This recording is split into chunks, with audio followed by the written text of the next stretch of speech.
एक बार महाराज दशरथ को चिंता हुई कि हमारे कोई संतान नहीं है। अच्छा विचार करो, जिसके पुत्र नहीं होता है उसको एक बार चिंता होती कि हमेशा निरंतर चिंता रहता है, निरंतर चिंता उसको लगी रहती है। लेकिन दशरथ जी को एक ही बार चिंता हुई कि हमारे कोई संतान नहीं। एक बार भूपति मन माही भय गलाए मोरे सुतनाही। एक बार चिंता हुई, और जिसके संतान नहीं होते हैं तो पूरा जीवन चलता है। और चिंता नहीं बल्कि गलानी हुई, पश्चाताप हुआ। इसलिए महाराज दशरथ के गुरु कौन है? वशिष्ठ जी महाराज, कुल गुरु। और जो वशिष्ठ है वो भी संतानहीन रहे। अरुंधति जी ने कहा तो दशरथ जी को का लालसा नहीं है?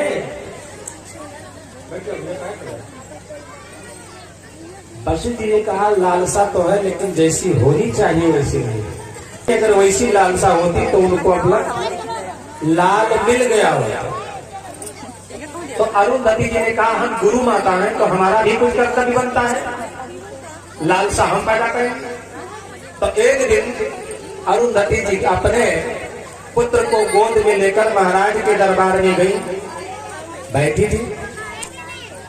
अचानक महाराज दशरथ बाहर से आए और जब गुरु माता का झुक करके प्रणाम करना चाहा तो अचानक अरुंधति जी ने अपने पुत्र के पैर में कस करके चिकोटी काट दिया। तो बड़े जोर से चिल्लाए। तो दशरथ जी चौंक पड़े और कहा गुरु माता, ये बालक अभी अच्छे खूब हंस रहा था और ये हमें देखकर इतना क्यों गला फाड़ के रोने लगा? अरुंधति जी ने कहा राजन, ये तो बच्चे हैं, कभी रोएंगे कभी हंसेंगे, इस बात पर तुम मत जाओ। दशरथ जी भी ज्ञानी थे, कहा नहीं आता, आप छुपा रही है। इस बालक के रोने का कोई रहस्य है, हमेशा हंस रहा था अभी, अब मुझे देखकर क्यों रोने लगा? तो अरुंधति जी ने कहा अगर जानना चाहे तो ज्यादा इच्छा तो बताइए देते। तो कहा बता दीजिए। तो अरुंधति जी ने कहा कि राजन, यह बालक इसलिए तुम्हें देखकर रोया है, ये सोच रहा है कि हमारे पिताजी तो दशरथ जी के गुरु, हम किसके गुरु बनेंगे? हमारे पिता दशरथ जी के गुरु हैं, हम किसके गुरु बनेंगे? क्योंकि दशरथ जी के आगे कोई है नहीं। अब दशरथ जी को ये बात बहुत जोर से लगी, ये तो बड़ी ऊंची बात है।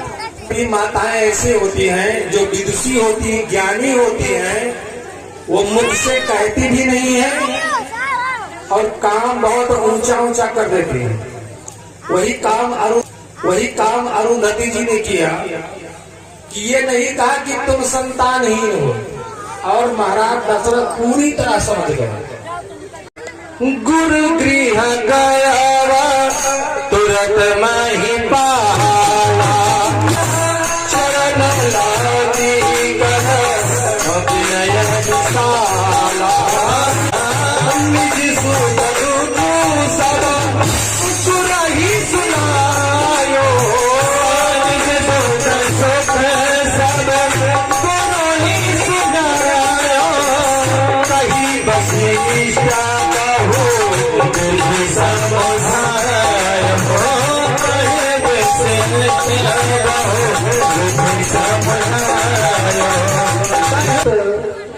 महाराज दशरथ कहाँ पहुंच गए? गुरुदेव के पास।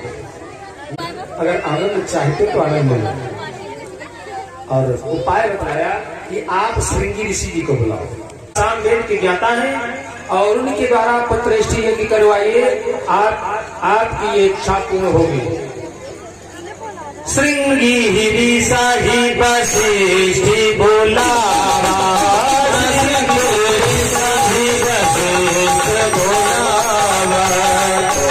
काम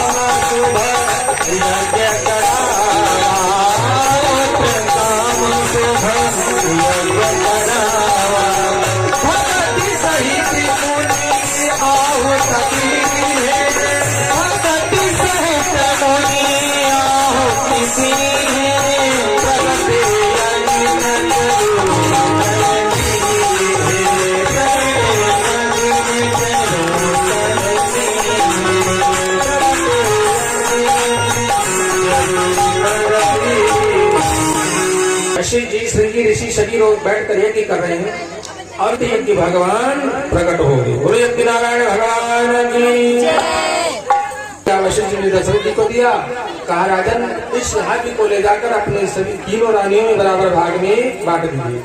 पहले तो लिखा गया है कि गर्भ में आएगा, गर्भ, और फिर आगे लिखा गया कि भगवान प्रकट हुए हैं, और इसके बाद में फिर लिखा गया कि भगवान ने अवतार लिया है। अब बताइए क्या माना जाए, गर्भ से आए कि प्रकट भय कि अवतार लिया। पहले तो लिखा गया कि यही विध गर्भ सहित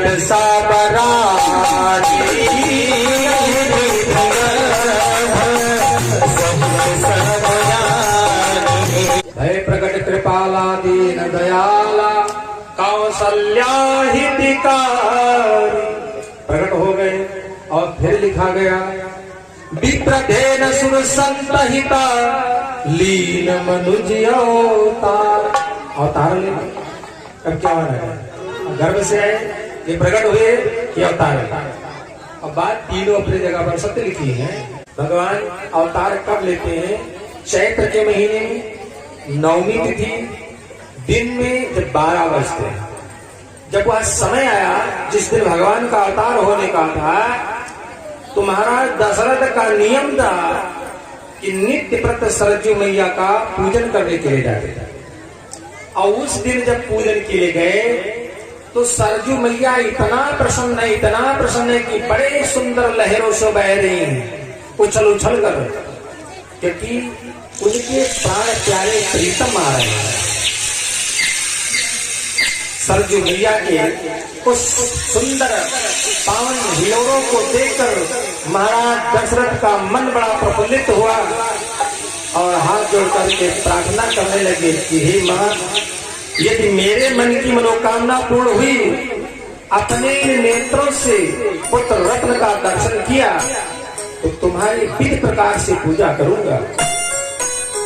मध्याह्न काल का समय हुआ, सूर्य भगवान अपने युवावस्था में हुई, दक्षिण में 12 बजे, तो भगवान राम जी मैया कौशल्या के कक्ष में महाराज दशरथ के यहाँ अवतार बाल रूप में।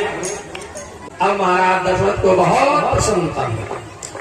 महाराज दशरथ को ऐसा लगा कि मानो आज साक्षात विधाता ब्रह्मा मेरे सन्मुख हो।